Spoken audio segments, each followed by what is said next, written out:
general heathen topic 12 will be magic.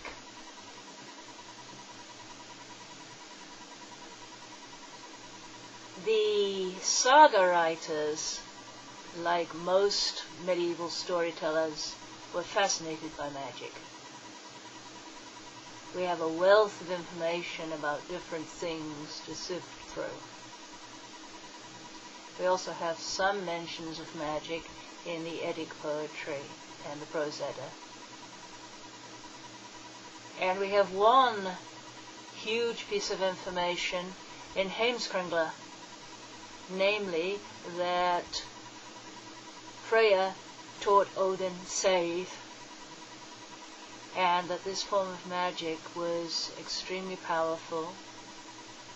It enabled one to change someone's weird, or even to terminate it and thereby kill them. It enabled one to send out one's hamingja, one's spirit,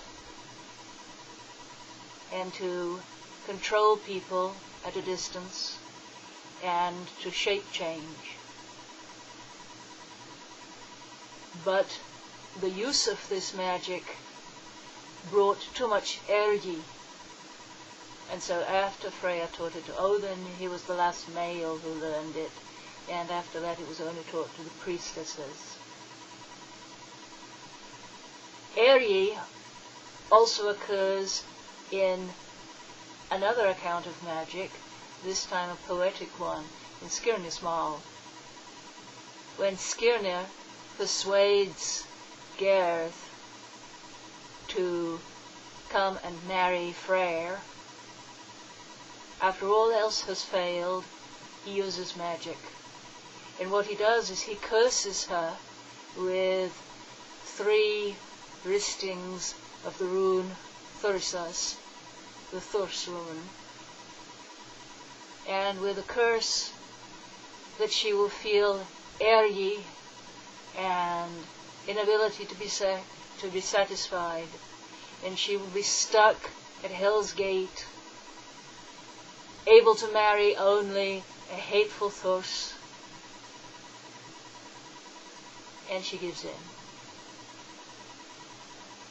Ergi in that context has to mean lust.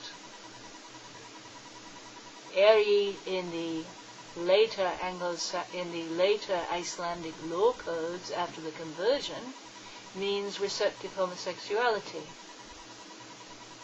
There's clearly been a change in the meaning of the word.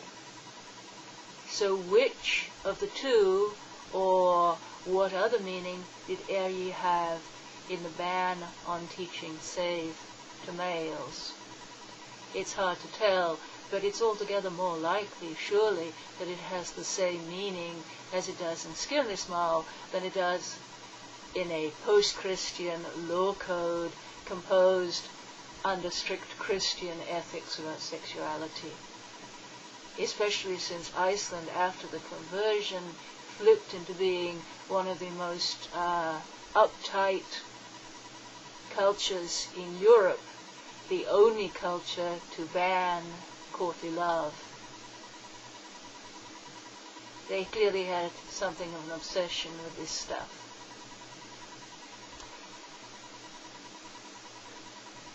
The curse that Skirnir uses is not Seith, it's Galder. He uses the runes to curse her. Galder and Seith are the 2 kinds of magic of which we have evidence in heathen times.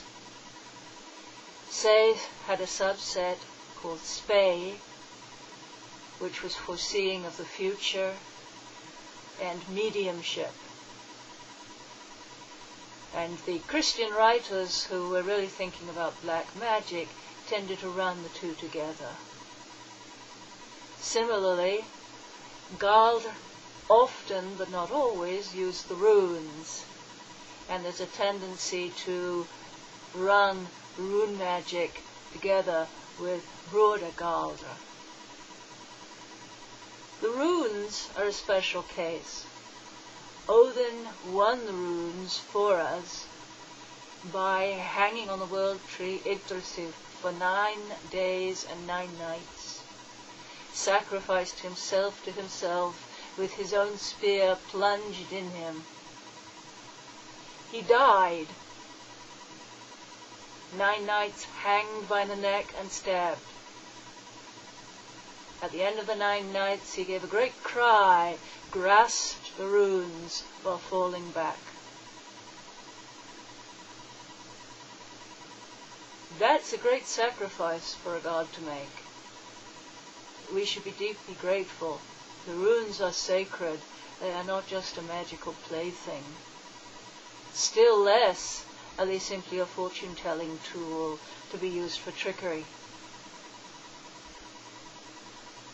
But it doesn't follow from any of this, from the plethora of mentions of magic, from the fact that we have at least 2 great traditions of magic tested in the lore, or from the fact that the runes are a priceless gift to us from Odin. It doesn't follow from any of this that we must pursue magic. There's no spiritual requirement to be a magician as part of heathenry. Heathenry is not a New Age religion that conflates spirituality or honoring the gods or self-realization with the practice of magic. It's strictly optional. The obsession in the sagas with magic is of a piece with the obsession with magic in other medieval literature. And even in the sagas, not everybody goes about throwing spells. Similarly, not everybody in the sagas has the second sight and is able to see their fylgja. Heathens should not feel left out if they don't demonstrate psychic gifts. Some people do. This is wonderful. Some people are able to develop them with help from sympathetic trainers.